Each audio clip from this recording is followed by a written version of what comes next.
Anamnesis, liturgia que se hace vida.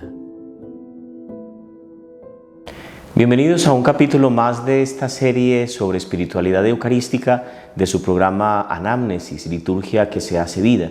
Hoy daremos un paso más adelante en nuestro itinerario, acercándonos a los ritos de la asignación, el saludo y la monición inicial. Ya regresamos.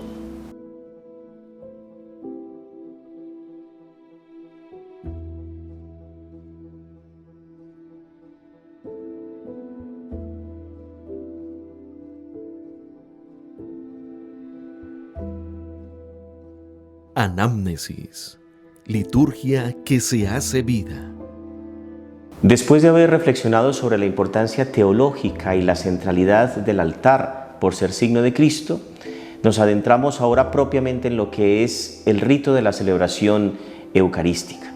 Hemos dejado ya a un lado todos los ritos de veneración al altar y nos adentramos propiamente en la apertura de la celebración, que es constituido por la asignación inicial. Algunos liturgistas consideran, y entre ellos los expertos que llevaron a cabo el rito de la Reforma después del Concilio Vaticano II, que lo que constituía como la apertura de la celebración no era la asignación, sino el canto de entrada. Pero eso lo trataremos en otro momento. Por ahora daremos un paso para acercarnos a este rito de la asignación inicial. La asignación tiene un origen también muy remoto, está atestiguado por escritos muy antiguos que nos indican que acompañaba la vida de los cristianos casi en todas las circunstancias de la vida, pero era un rito discreto y silencioso, estaba desprovisto de cualquier tipo de fórmula, solo trazaban la señal de la cruz sobre la boca. No sería sino hasta unos siglos más adelante, aproximadamente hasta el siglo XIV, cuando ya adentrado el tiempo del medioevo, este signo se haría mucho más grande y pasaría de la simple boca a trazarse sobre la frente y sobre el pecho, y más adelante empezaría a asumir la fórmula trinitaria en el nombre del Padre, del Hijo y del Espíritu Santo, fórmula que encontramos en el capítulo 28, versículo 19 del Evangelio de Mateo. Y ya que surge en un contexto bautismal, fue empleado durante los siglos precedentes por la Iglesia solo para administrar el sacramento del bautismo. La semana pasada veíamos cómo el Papa, para iniciar también su celebración rodeado de su clero, trazaba sobre su boca en silencio la señal de la cruz. Ahora vemos cómo ese signo fue evolucionando un poco hasta estar acompañada por la fórmula trinitaria.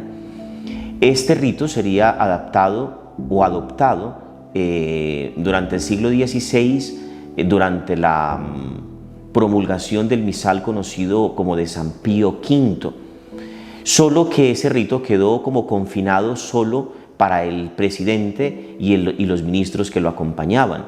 Recordemos que ese misal tridentino disponía que después de la procesión de entrada, al llegar a las gradas del altar, el sacerdote llevase a cabo allí unos ritos introductorios acompañado por sus ministros. Entre ellos llevaban a cabo la recitación de algunos versículos sálmicos, de algunos responsorios y también del doble acto penitencial, que tal vez cuando pasemos al acto penitencial ya reformado, tocaremos ligeramente el tema para darnos cuenta de cuál fue el cambio que realmente introdujo el Concilio Vaticano II en su reforma.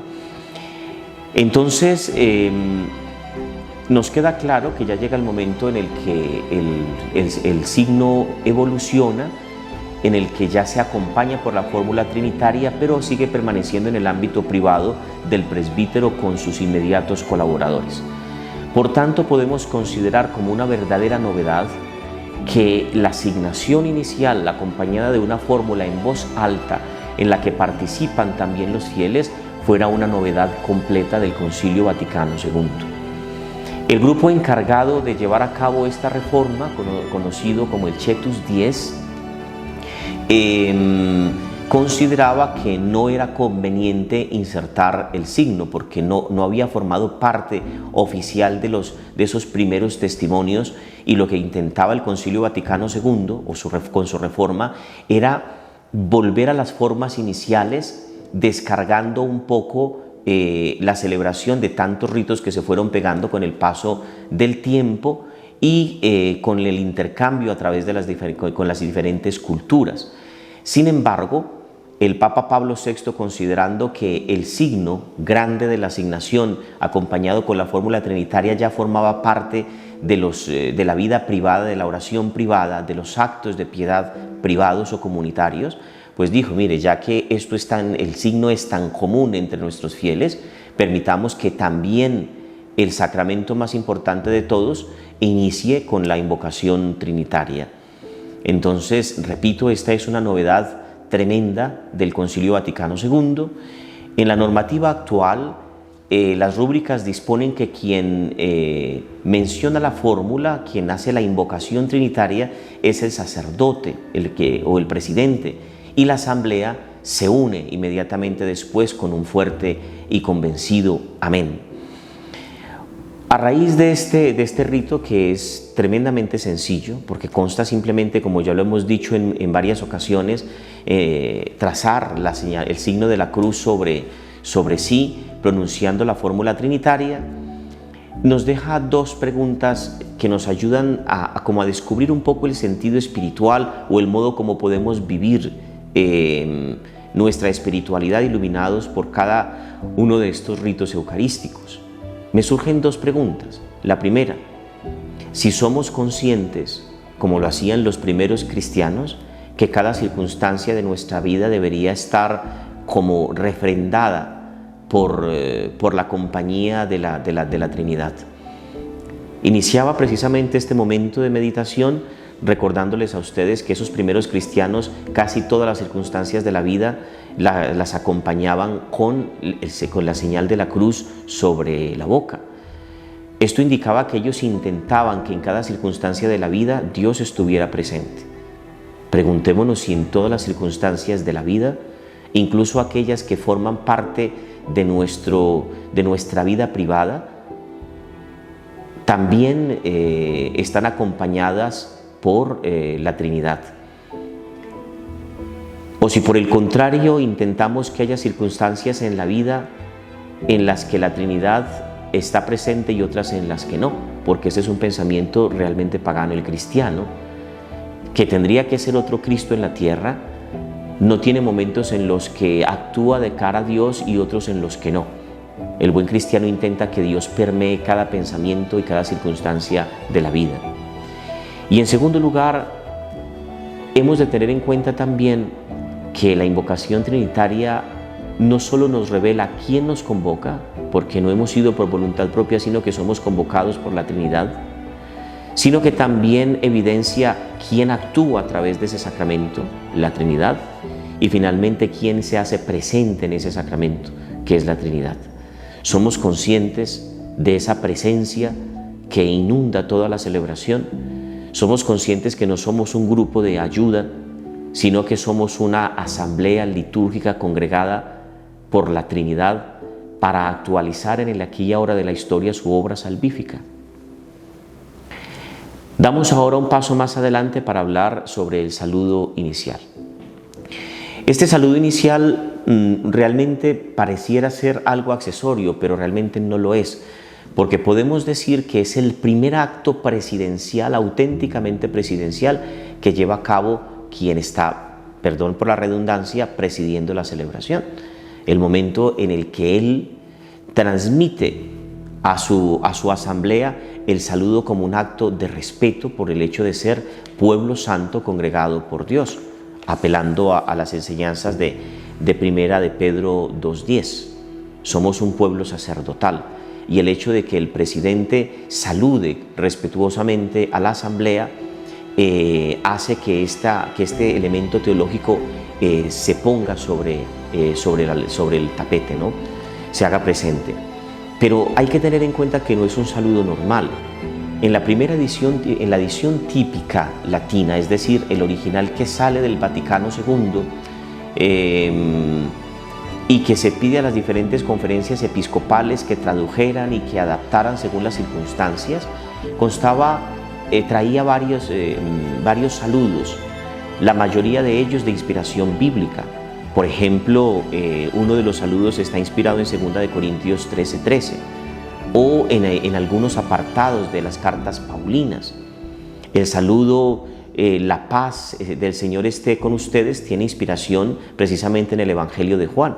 Ese saludo está reservado para el obispo diocesano, para el obispo,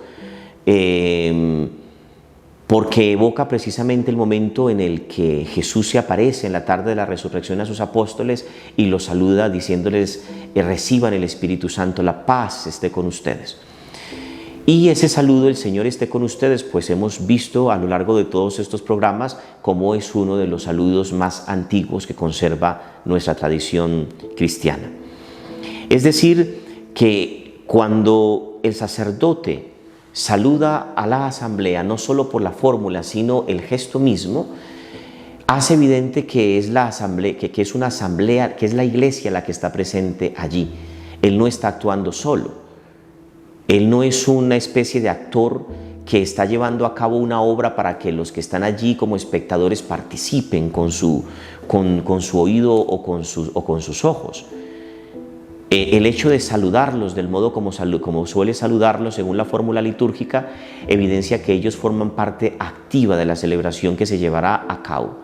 Cuando el sacerdote omite el saludo litúrgico o incluso lo dobla, porque puede darse el caso en el que el sacerdote pronuncie el saludo litúrgico, pero adicional le parezca que es tan impersonal o tan carente de sentido, de fuerza, que él tiene que reforzar ese momento con su saludo personal al estilo de: hermanos, buenas tardes. Realmente se está rebajando la potencialidad de ese momento celebrativo por dos razones. La primera, porque como hemos dicho, ese momento lo que trata de evidenciar es la presencia de una asamblea celebrativa. Y en segundo lugar, porque el sacerdote debe recordar que es Cristo quien congrega y es Cristo quien hace posible que la simple reunión de personas se convierta en un momento salvífico. Fíjense ustedes qué contradicción que yo como sacerdote crea que la fórmula litúrgica no tiene tanto poder como mi propia palabra, como mi propio saludo. ¿Yo qué tengo para ofrecer que sea realmente mío y que pueda enriquecer realmente a una asamblea? Si soy solamente un pobre pecador, toda la obra que se lleva a cabo en la celebración litúrgica es una obra de la Trinidad.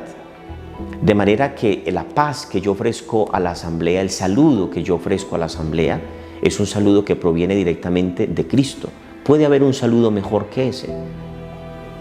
La paz que Jesucristo nos ofrece puede ser reemplazada por la paz que yo como sacerdote con mis palabras o mi cordialidad simple pueda transmitir.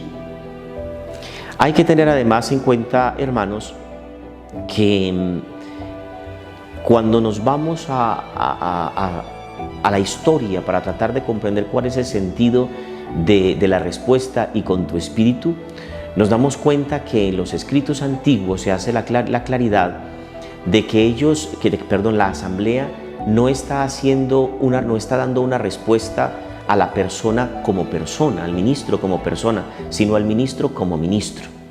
Es como si le estuviera diciendo la asamblea al sacerdote o al obispo que estaba presidiendo que el Señor con su presencia haga eficaz su ministerio, como ya nos lo explica Vincenzo Raffa, un liturgista italiano famoso. La normativa litúrgica actual establece, por ejemplo, que cuando en el momento de la paz, la persona que está dando la paz le dice a otro fiel: la paz sea contigo, el fiel no responde "y con tu espíritu", sino que simplemente responde "amén", porque volvemos a lo mismo. La intencionalidad desde antiguo de esa fórmula "y con tu espíritu" no es decirle a la otra persona "y también contigo", sino que tiene una connotación teológica y jerárquica profunda. Está apelando sobre todo al carisma de aquel a través del cual está llegando el saludo de Cristo. Es decir, si gracias a tu ministerio Cristo está haciendo llegar a mi vida la paz, Yo ruego también que Cristo custodie tu ministerio para que puedas continuarlo en pro de nuestra comunidad. Más o menos ese sería como el sentido teológico. Y finalmente llegamos al momento de la monición inicial. Esa monición inicial obedece realmente a una de las principales preocupaciones del Concilio Vaticano II, que fue que los fieles pudieran participar plena y conscientemente de las celebraciones. Tengan ustedes en cuenta que hasta la reforma del Concilio Vaticano II, la celebración eucarística se llevaba a cabo en el único idioma, hablo de la liturgia latina, se llevaba desde luego a cabo únicamente en latín. Nuestros abuelos, nuestros bisabuelos seguramente no entendían absolutamente nada. Y entonces la principal preocupación del Concilio Vaticano II fue decir, vengan, intentemos, hagamos el esfuerzo para que nuestras comunidades puedan entender la riqueza que se esconde detrás de cada uno de los ritos, detrás de cada una de las oraciones, detrás de cada una de las moniciones. Pero si esto se hace siempre en una lengua que es ininteligible, pues poco vamos a poder obtener.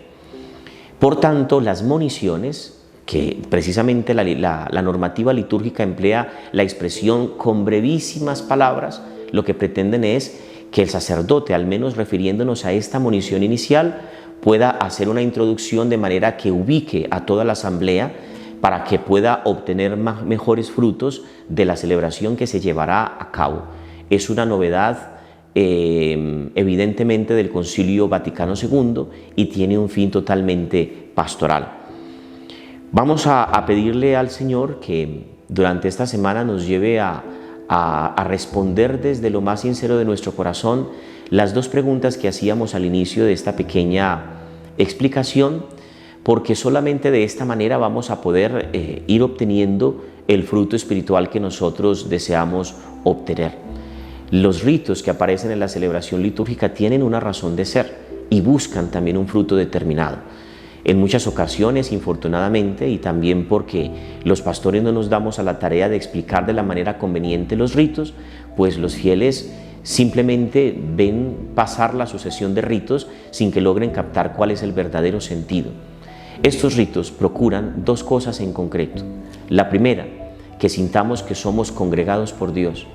La segunda, que sintamos que nos congregamos no para un grupo, para conformar un grupo cualquiera, sino para conformar iglesia. Es Dios quien hace que ese mero grupo se convierta en la presencialidad de la iglesia universal. Y por último, también estos ritos buscan que nosotros desde el momento inicial captemos cuál es el objetivo de toda la celebración que se llevará a cabo. Que el Señor nos conceda durante esta semana su bendición y su paz.